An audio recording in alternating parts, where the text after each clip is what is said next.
Hello, everybody. I hope you're all appropriately refreshed and enjoyed the short break. Before we move on to our next talk, I'm just going to spend a few minutes just to thank our sponsors once again.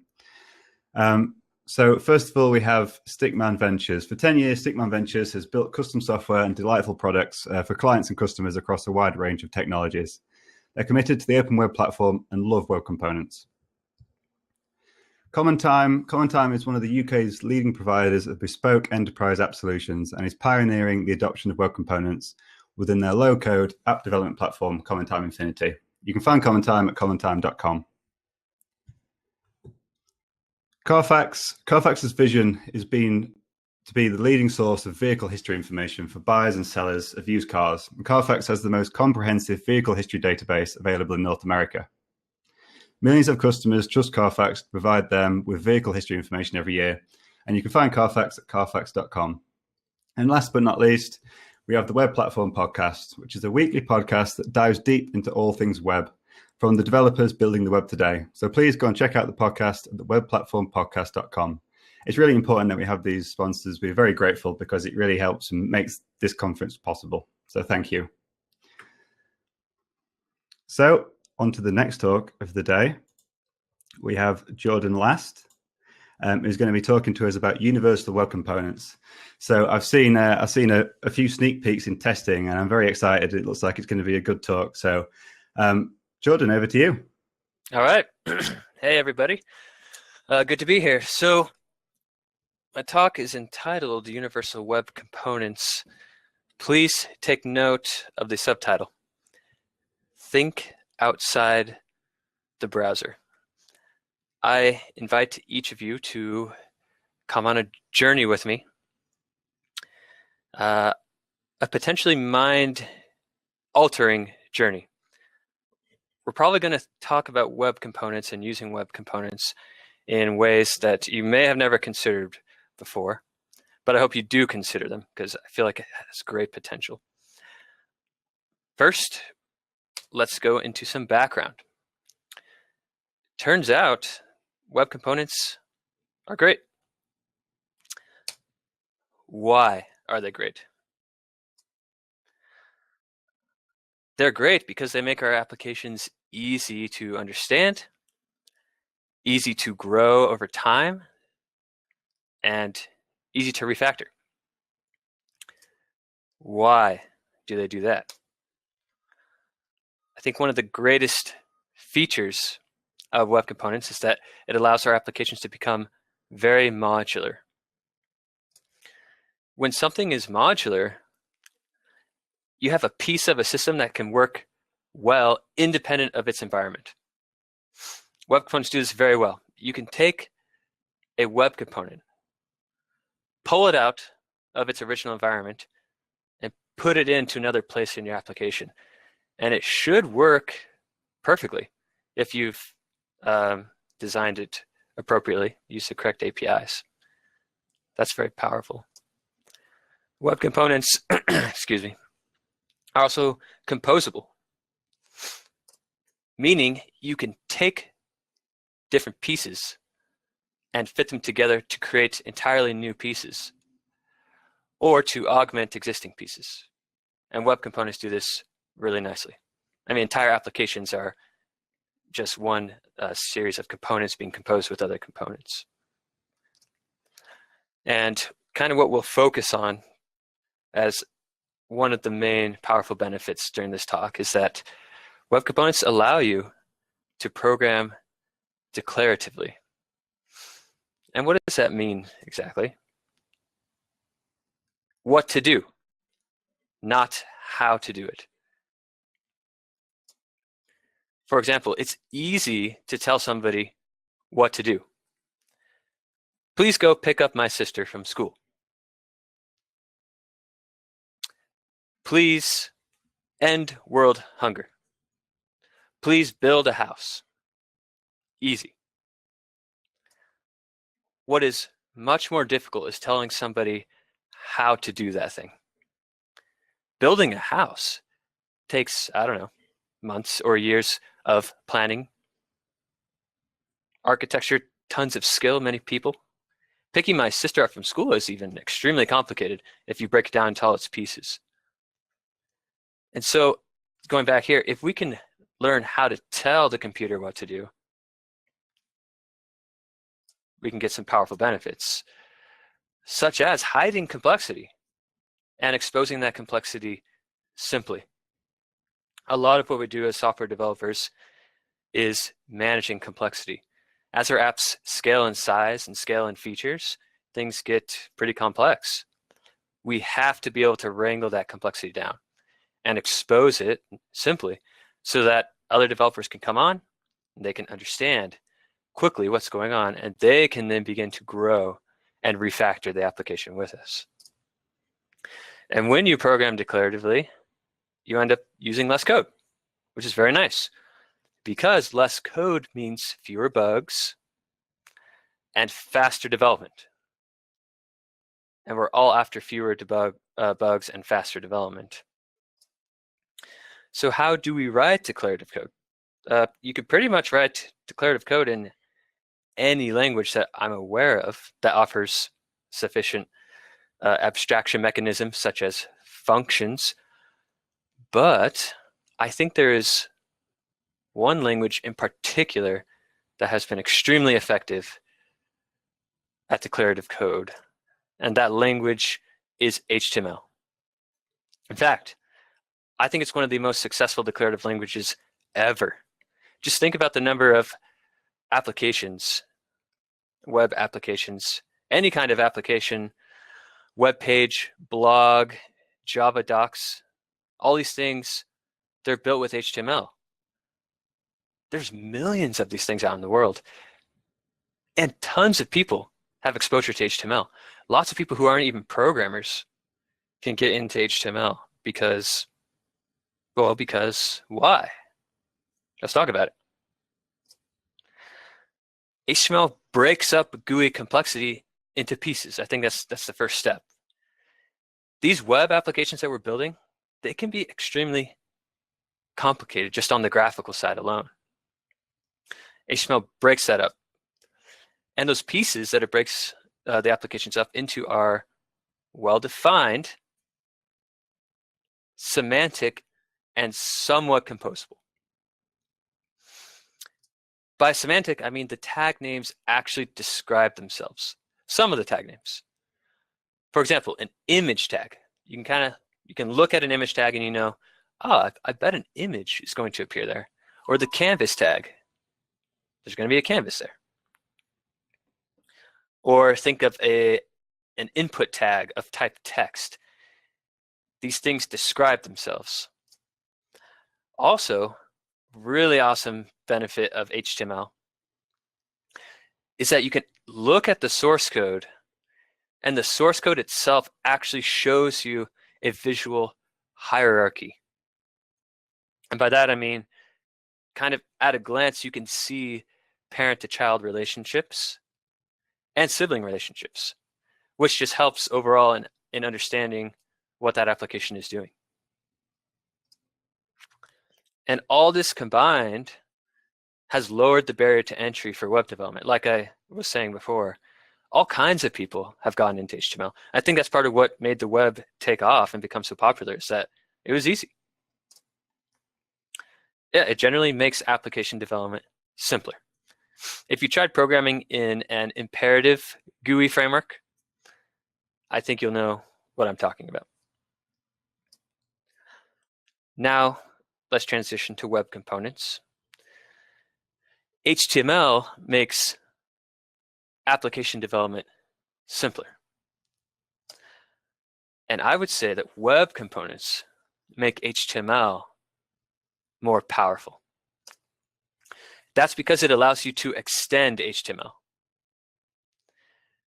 Web components, and especially custom elements, give you the power to create your own HTML syntax, which is awesome because on an application by application basis, you get to create the exact syntax that you need at the exact level of abstraction that you need for that application. And this is excellent for GUI applications in the browser. I think we're agreed that web components are great for that. Is there more potential? Here comes the mind-bending parts that I hope we think about. Are web components only suited for GUI applications? Here's my firm stance on the matter. There is nothing inherent to HTML and custom elements to stop them from being used in non-GUI applications. For example, desktop applications. Yeah, there are graphical desktop applications that use web components, probably. Just throw it in an Electron, that should work. Well, what about non-visual desktop application? What about slightly complex processes that run in the background? What about server applications? Could we structure our endpoints and routes with HTML? Could the visual hierarchy help us out there? What about embedded applications? Hardware and buttons and motors and sensors and robots and quadcopters. Could we build these applications using web components? We know that web components are great for UI. Let's talk about UI for a second. UI means user interface. Everyone always talks about how great web components are for user interfaces. May I suggest that there are many kinds of user interfaces. Graphical user interfaces, as we're all used to. There are network user interfaces. If you think about it, all the HTTP endpoints in our server applications, that's a user interface. The user is outside of our server making the requests. There are hardware user interfaces, buttons and motors and sensors. The user is interacting with all of these things, and our code needs to provide an interface for that. I believe that web components can build all of these things. We are about to go on a journey. We just started the journey, but now I'm going to show you some code examples. You may wonder, as we do the code examples, how these web components would actually run outside of the browser. And if you're curious, this is how, this project that I've been working on. It pretty much just leverages Electron, lets you feed an HTML file to it, and renders your web components like normal, but with the catch or the added benefit that you can hook into Node.js code, which gives us access to server stuff and hardware resources and things. So let's do our first example. Express web components. Exit full screen. All right, let's build. Now this is going to be a slightly simplified example. I'm just going to leave out some boilerplate and stuff, but this is real code that could really work. So yeah, let's build a simple server. We'll serve up an index.html page and add just an endpoint for a cat photo or something. Okay, so I'd say the first thing we need in our Express app is an Express app.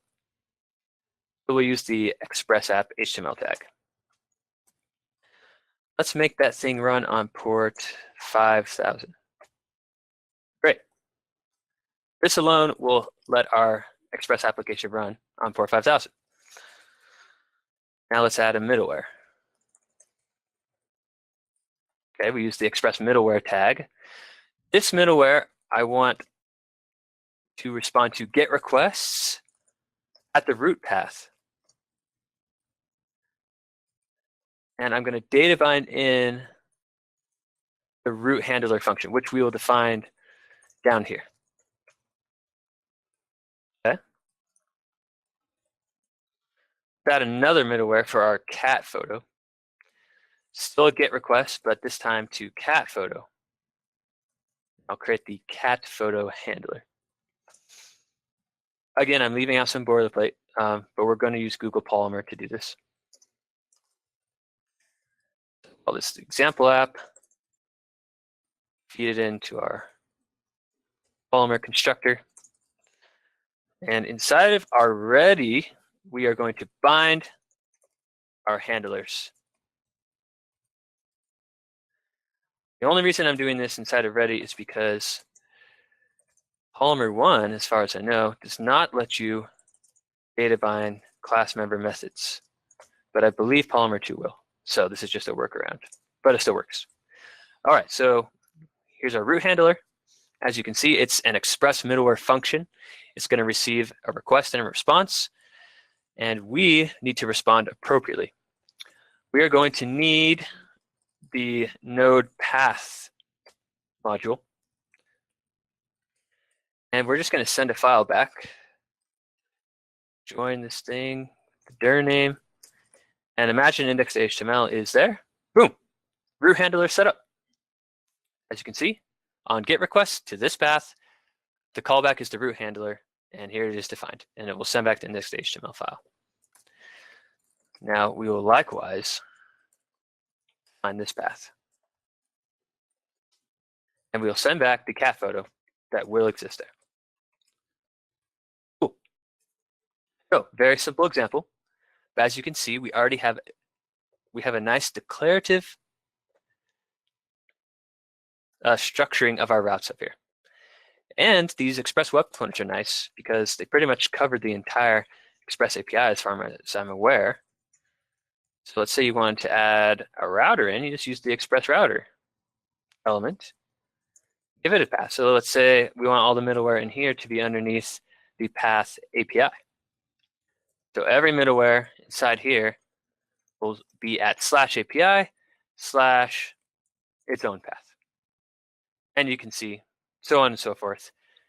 You could build an entire Express application by composing these elements together. Okay, that's cool. Now let me show you the actual example.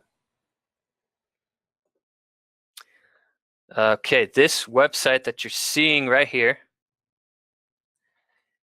was built with Express Web Components. It's running with Scram.js, so pretty much Electron is the server. And if you look at this, it's been running since May 30th of last year, so that's good. Now let's test the cat handler. Get cat. There it is. It worked. Remove. And this is another endpoint we didn't add, but do the get source handler. And if this is the source code, the main source code of the server. So it has all the extra boilerplate that you would need to get it ready. But yeah, so that's a working example there.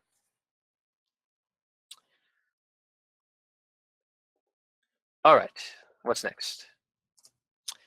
Scramjs.org is the example, and if you want to use these components or something, go to the Express Web Components repo.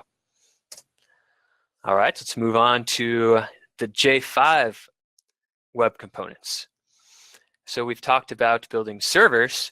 What about building hardware? That's where these J5 web components come in.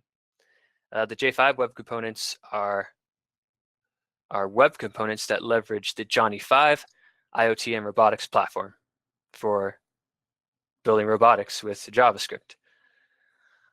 So we've got a couple custom elements that we could use to build something. What should we build? Let's build a very rudimentary quadcopter.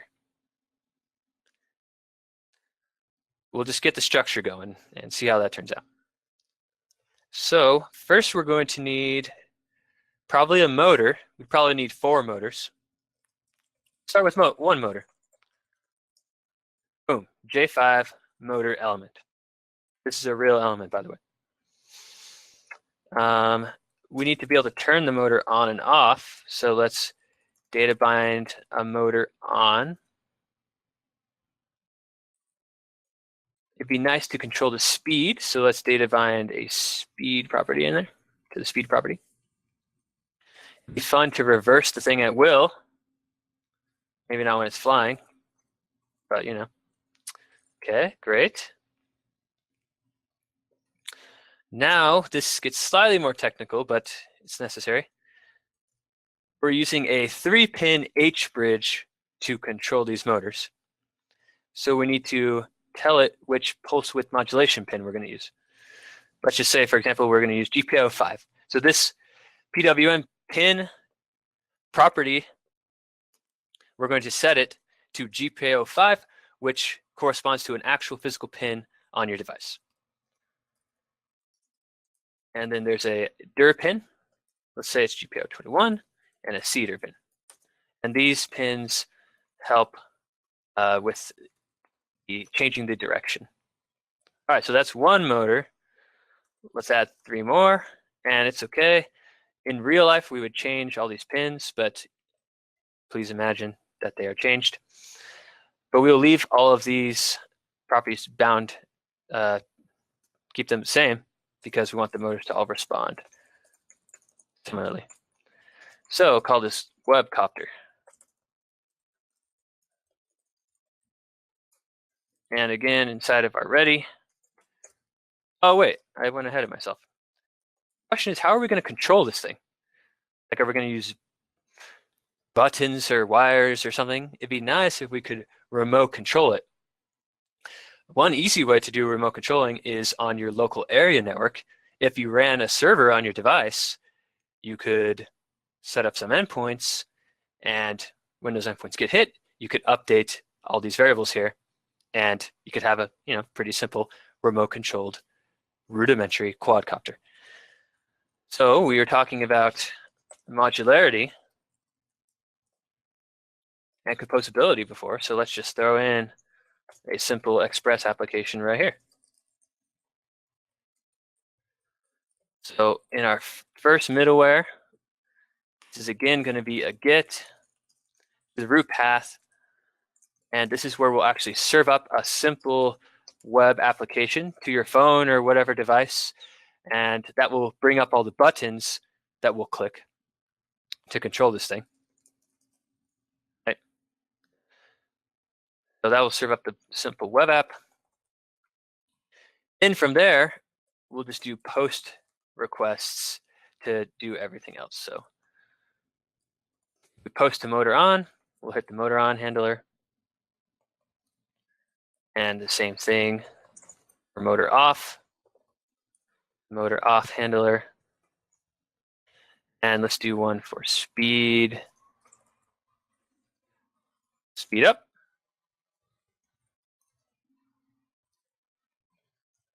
And speed down.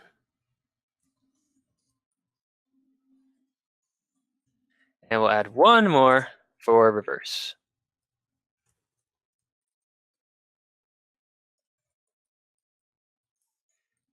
There we go. So we've got an express application running with our motors. And down here, this is where we would define all of our handlers. And you've already seen this before, so I'll just do one. We want to end the request, but set this.motor on to true. So in my little web app, when I click motor on, when I click turn the motors on, it'll post to here, run this motor on handler, set motor on to true, thus turning on every single motor. And as we could fill out the rest of the endpoints as we desire. So that's how you could build a very rudimentary quadcopter with web components. Now I would like to show you the video of this in action. Like I said, it's rudimentary, but it gets the point across. And I didn't use propellers, but I used matches so you can see the directions at least. All right, here we go. All right. Welcome to the first test of the web components quadcopter. We have 4 motors here. Matches are attached to the motors, just so you can see the directions that they are spinning. Here's all the circuitry and power source.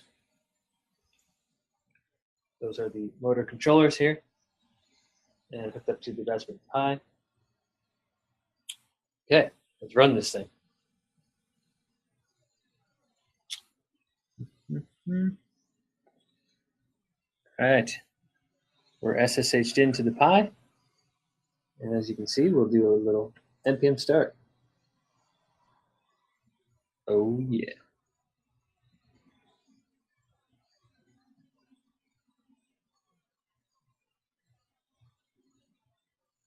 Perfect. All right, we have our Express application listening on port 5000. So let's go. Ooh, a nice little web interface here. Got each of the motors represented. Okay, let's turn them on.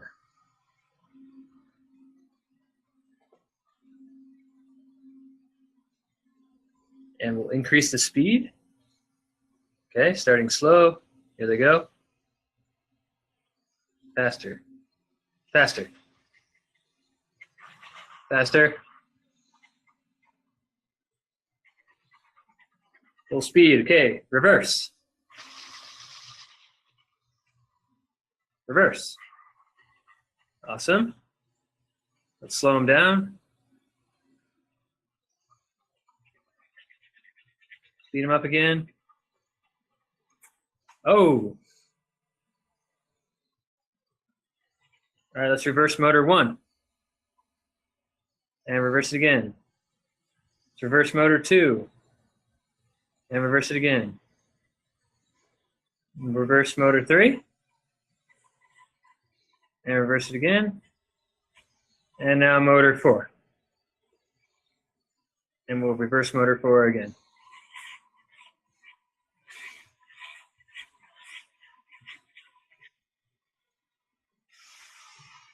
Turn them on and off. Reverse everyone.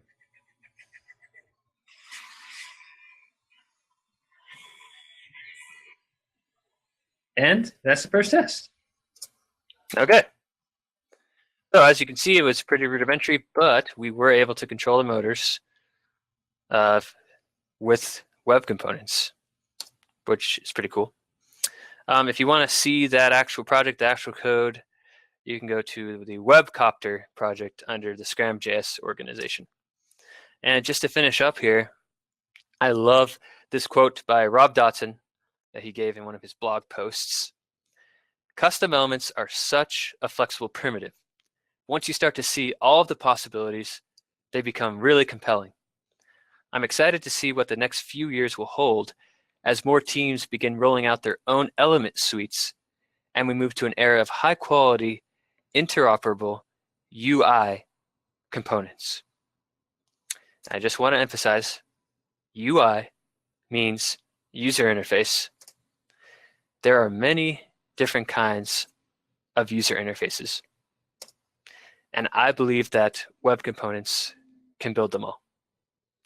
And that is my talk for you today.